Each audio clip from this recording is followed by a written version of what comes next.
boogeyman. As a matter of fact, it was.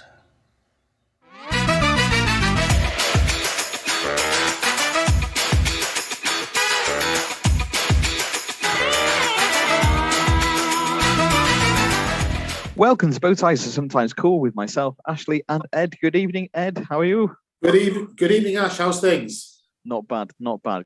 Now, this evening, we are going to be talking about Halloween. So this film was out in 1978. Oh, So no, too young to see it. Too young to see it. Too young to see it. But it's such a fantastic film. I've watched it a few times, and I did have. I say did have. I've lost a few. I don't know how. All the Halloween films, although let's be honest, there's a lot of them. You know, Halloween 1, 2, 3, 4, 5. Is it? Yeah, and then H2O. Six as well. Another 6 as well. Then you got H2O. Yeah. Halloween.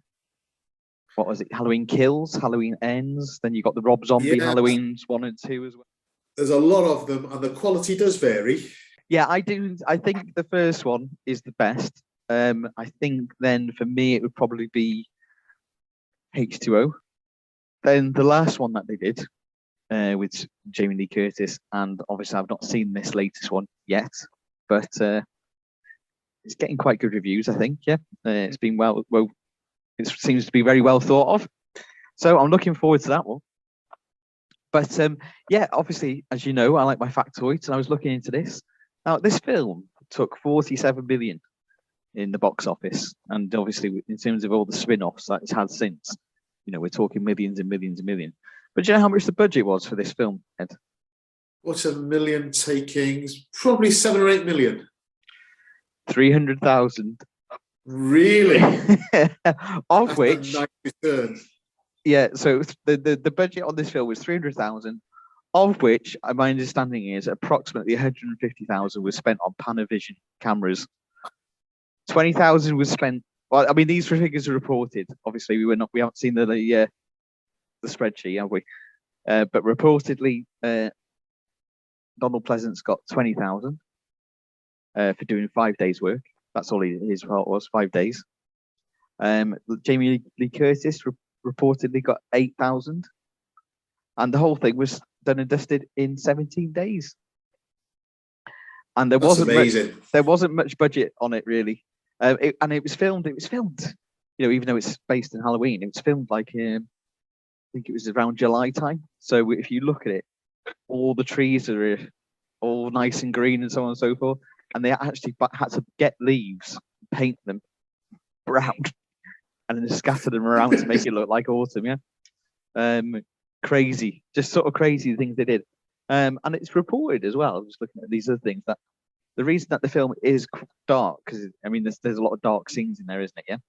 Yeah, which is partly to do with obviously atmospherics.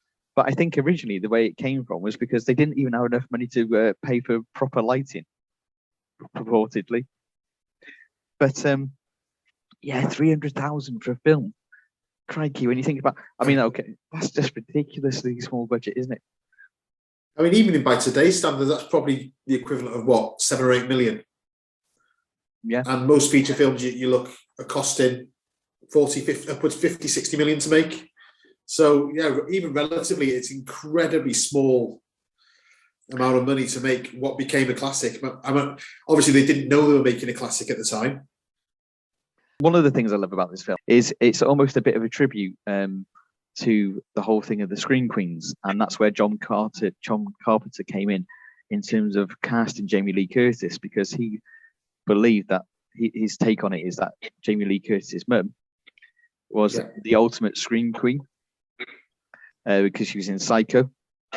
Yeah. And the other little fact off the back of that is that in Psycho, John Gavin, who's in it, plays a chap called Sam Loomis, who is then the name that they stole for Dr. Loomis in Halloween.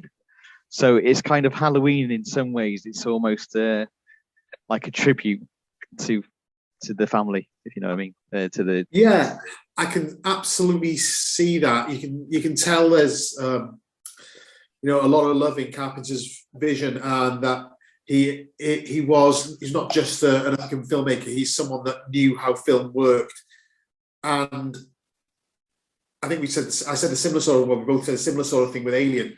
The tension in this film is teased out for a long time. I mean, yeah, you've got this sort of early bit where you see Michael as a child killing his sister. You've got the section where Michael breaks out of the institution he's been held at. But after that, you're probably looking at maybe 45 minutes of literally good camera work, excellent sort of incidental music and stings. You just hear Michael breathing. You don't see his face.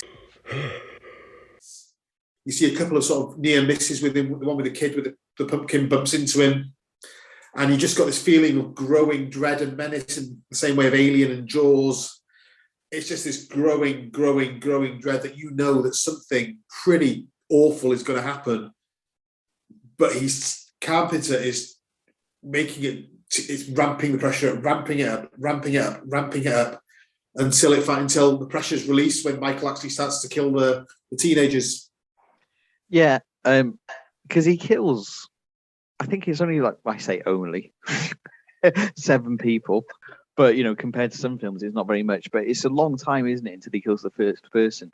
And I think one of the other thing with the tension is that there's a lot of scenes, isn't there, where you think he's going to kill someone and then he doesn't.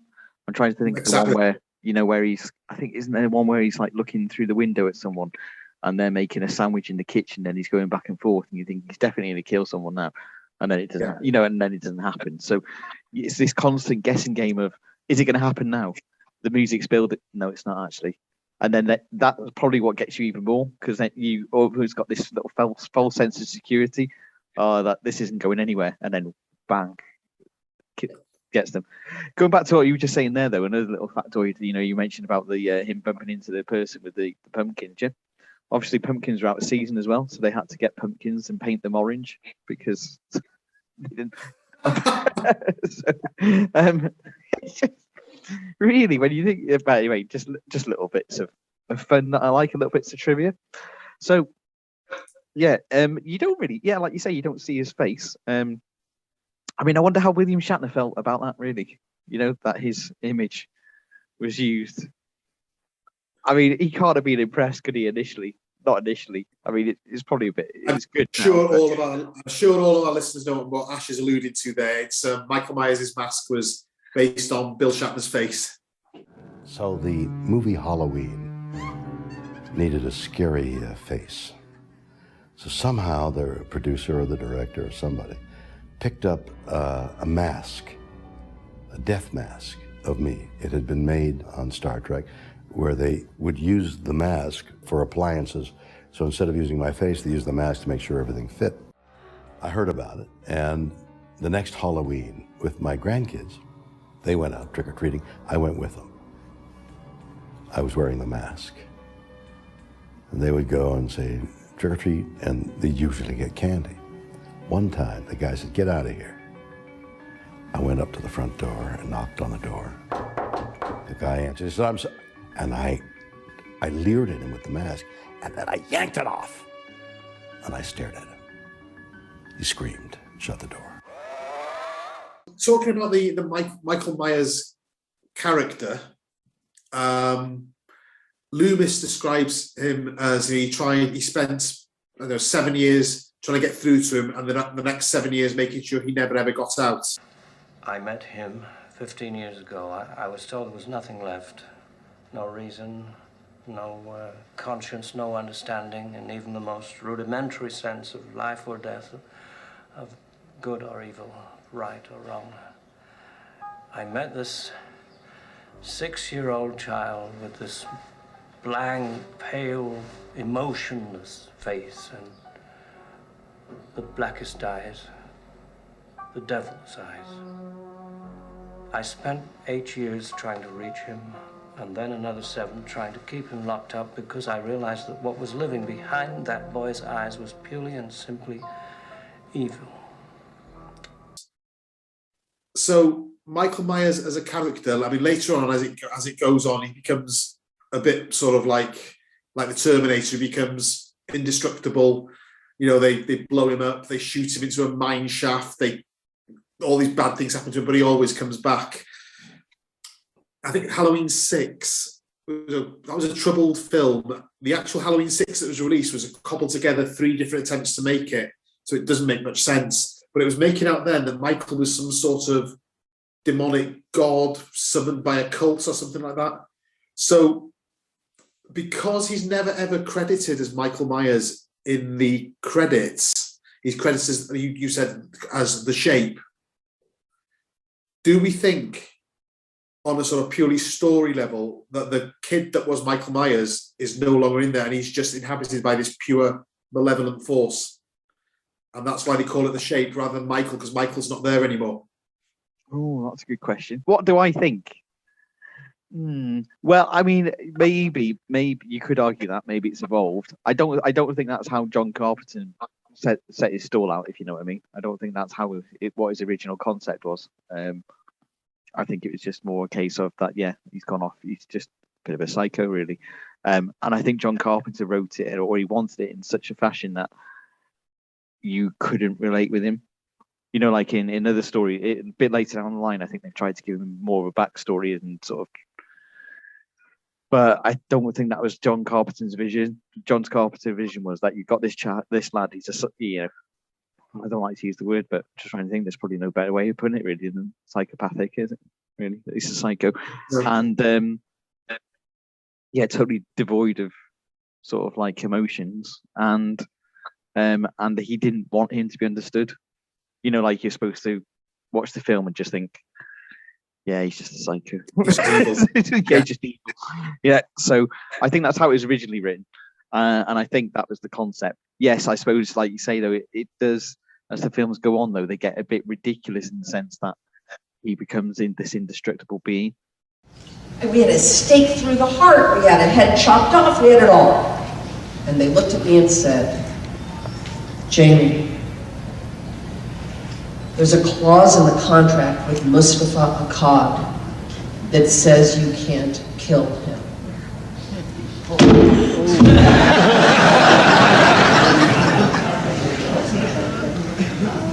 What? There is a clause that says we are not allowed to kill him. Now you fucking tell me? I think in a way that's that whole thing of him just always carrying on is also quite scary. It doesn't happen quite so much in the first film, but you know, in the first film, no matter where Michael Myers is and however fast you run or wherever you go, suddenly he appears. He's like, and I think that's even scarier, the fact that he is so slow in his pace, you know, in terms of the way that he walks, very slow, and yet somehow is always there. It makes it almost scarier. That it doesn't matter what you do, you're never going to get away from this man. Yeah, it's completely relentless and single-minded. Yeah. But just the whole thing as well is that actually, you know, it doesn't matter what you run, however fast you run or whatever you do, you're not going to escape him. Like, that it's almost a wasted effort, because you'll get there, you think you're fine, and then suddenly you'll shut a cupboard and he's on the other side of the, you know, he's behind the cupboard or behind the door or whatever it is, you know. Yeah, there was a good scene. You've alluded to a good scene there. There's a scene, the young couple have been upstairs together and she sends her boyfriend down to get a beer for her. And we know Michael's in the house. And it's probably only a minute and a half long, the scene where he's going to the fridge going, we know he's there somewhere, but he doesn't. So it's almost like we're in on it. So almost like we're voyeurs watching him with Michael, waiting for Michael to pounce. Annie? Paul? Linda, you asshole.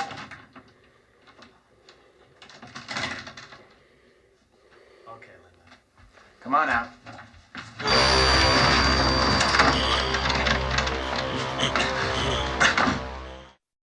So like we've said, there's a fair few Halloween films in all its different sort of formats. But the one that really, really sticks out as different is the third one, Halloween 3, The Season of the Witch. Yes. It doesn't have Michael Myers in it, apart from in a background shot where someone's actually watching the first Halloween film on TV. Now, the reason that film's different is that originally Halloween was going to be an anthology series of stories set around the time of Halloween. you had the first Halloween, and then the second one, yeah, it was set on the same night, so it was sort of the same second half of the same story. But then Season of the Witch was about the Silver Shamrock Mask Factory.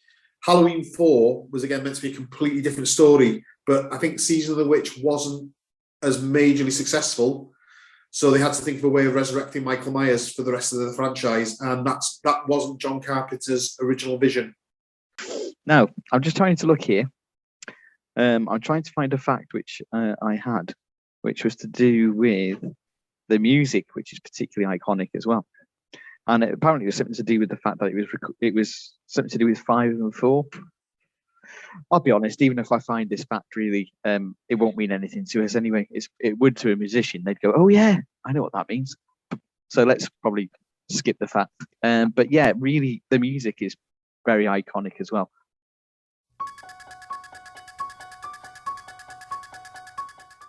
I mean, I've actually met a few people that have got it as a ringtone. And why wouldn't you really? But yeah, once you hear that, you just know that you're in a Halloween film. When I went to watch the Halloween one that Jamie Lee Curtis did a few years ago, and you were sat in the cinema, and that was coming through at probably what I was going to say 5.1 in a cinema. It's like probably 12.1 or 8.1 or whatever. Yeah, just wow. It's all I would say. It sets you on edge, doesn't it? Because you know, it gives you a feeling. I don't know. It gives me. I don't know if it's you, but it gives me a feeling of creeping dread, in the same way as the sort of the Jaws theme does. Yeah. Because you've got that build up. You've got that build up. As I've said before tonight, it lets you know that everything is not going to be all right. Yeah, this is something's going to happen, or maybe not. But if it doesn't happen this very second, it isn't very far away. Facts about the film as well. Again, I watched it a couple of days ago, rewatched it a couple of days ago. The first killing in Haddonfield doesn't take place until 51 minutes into the film, so you've got 51 minutes almost of tension being built up. Also, the two big leads, you've got Jamie Lee Curtis and Donald Pleasance. You said about Donald Pleasance, how long did he take to film his bits? He took 5 days. 5 days. The thing was, reportedly, that he got there. Sorry, I know you're going to go on there, but reportedly he got there and he said to John Carpenter, I haven't really read the script, but what I have read, I'm not that fussed on. I'm not sure about the film, but I'm here because I need the money to pay off my wife. Yeah, that's or ex-wife, I should say, probably. Yeah, 51 minutes. So that's 51 minutes of tension being built up. But the two leads, Jamie Lee Curtis and Donald Pleasance, arguably the two people you associate with Halloween more than anyone else, those characters don't meet each other until the last 30 seconds of the film. Oh yeah. It's literally the scene right at the very, very end where Laurie Strode's hiding in the cupboard with all the slats on it, and she stabs Michael in the eye with the coat hanger. Yeah. And then Loomis has been wandering, basically not doing a lot, wandering around Haddonfield trying to find him. Yeah. And he's suddenly there at the right time with a gun and shoots him.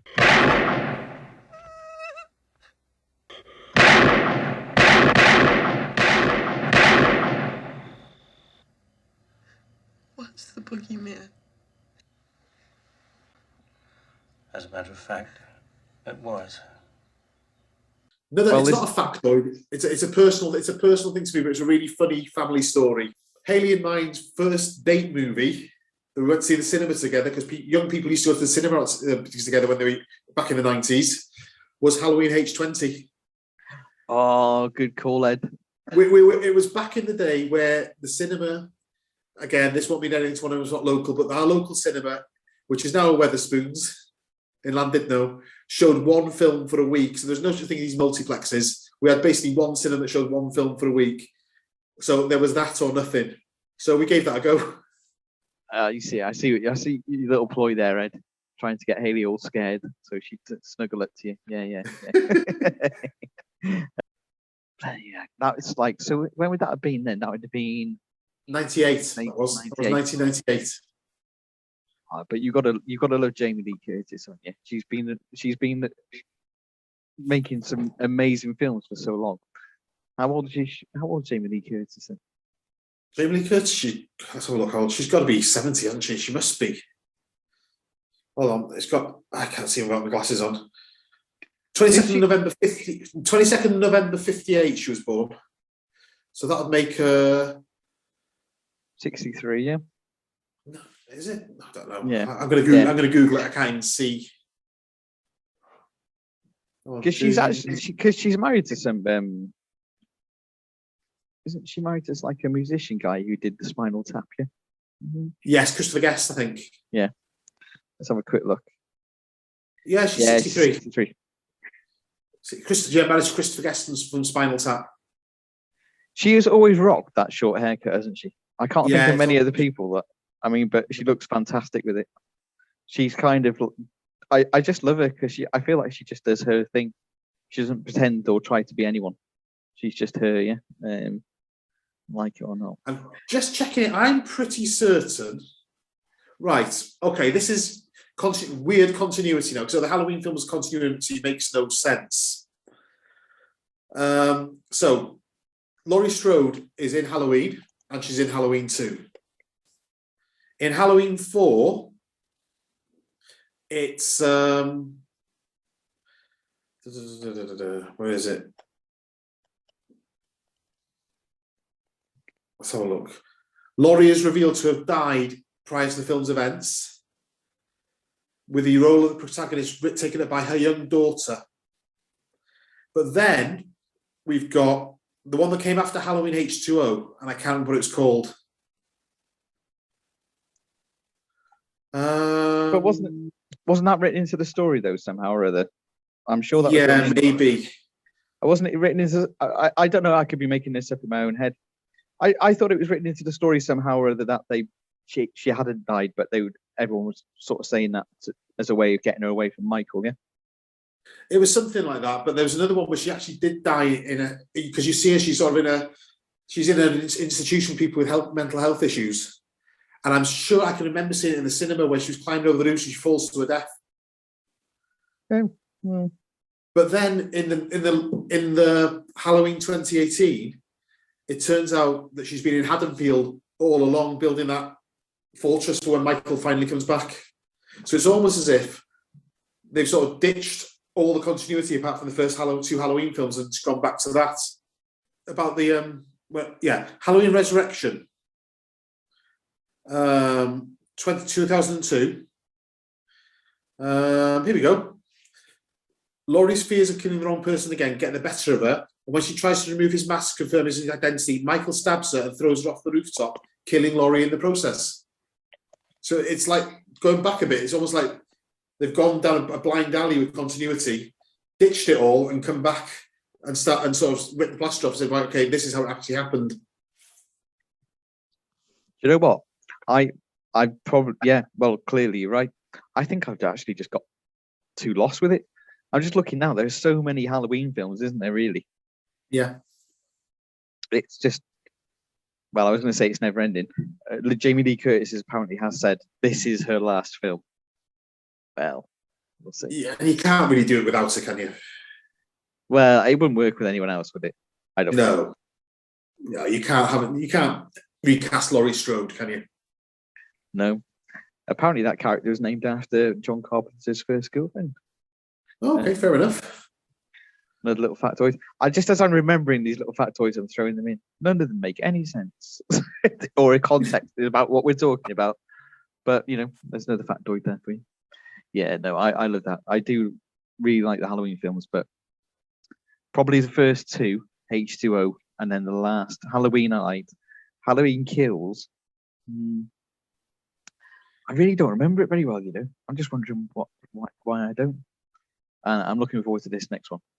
But going back to Halloween, I remember what she did San Diego Comic-Con when she's probably done it again, but I remember she did the Comic-Con there, and there was somebody in the crowd who'd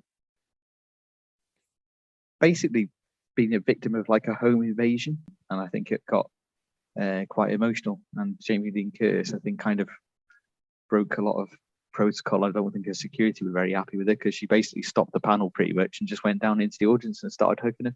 Hi, my name's Joseph, and I want to ask a question for Jamie Lee Curtis. Yes. First of all, I'm just really grateful for the movie Halloween because 34 years ago it saved my life. I was in a situation where someone had cut the phone wires and a guy was running around with a knife. I was scared out of my mind, and out of nowhere this thought inside of me went, well, what would Jamie Lee Curtis do? Our dog Duchess bit up these knitting needles, and so I grabbed them out of the trash, and I saw the guy with the knife on one side of the house. I ran down to the neighbors, started screaming like you did in the movie, and the guys, I said, well, what's in your hand? I said, they're just knitting needles, and they said, not with those knitting needles, we're not going to let you in our house. But to make a long story short, I'm here today because of the way that you portrayed Laurie Strode. I'm a victor today instead of a victim. Wow. Just like those people that you were talking about. Wow. And I never thought I'd get it. You're the only reason I came to Comic-Con this year.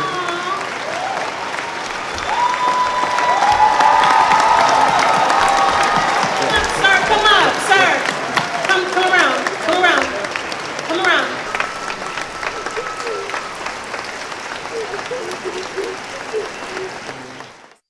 And yeah. And she comes across as that sort of person. When you see her in interviews, she seems a very human being.